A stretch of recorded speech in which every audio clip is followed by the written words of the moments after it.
所以水要装在那个下线那边。好，你那个管子伸出来的那个地方吗？这里吗？就是这里。对对对对，下面下沿这一个，到这里就好。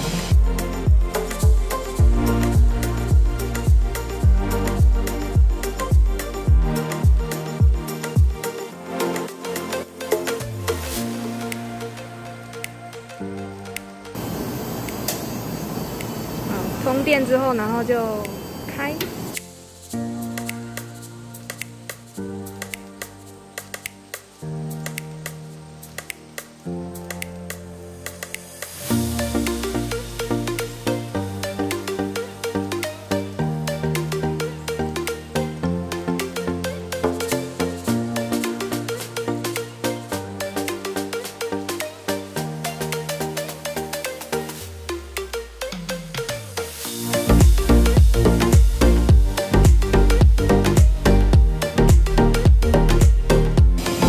这些设定我们都不建议去改，这我们设定好就好了。但水压可以，水压我们建议到最少0.3，最少。你这上大仔个偌济0.5。0.5刚好。如果它这个模具是新的，或者是很旧了，现在有老无，还是讲有较好无，正常，都没有问题。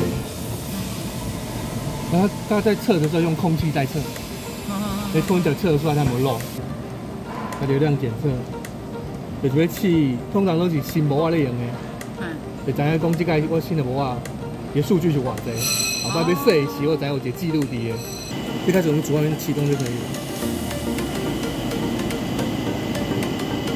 然后跑完之后就看得出来洗前跟洗后。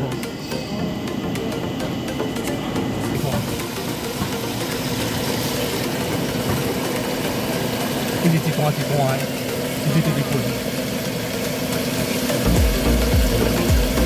它的麦克。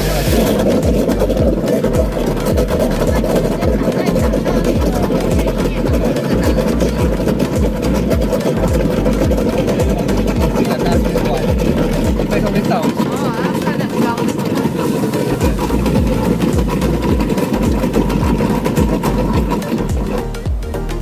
管配作用是在我们如果机器发生异常停机了，对，要做这个动作。因为我们如果说我们正常行程跑完，它是会自动排水，但是你机器突然停机之后，管内还是有压力，还是会有水。对，所以建议就是启动让它跑一次，把里面再吹气把水带出来。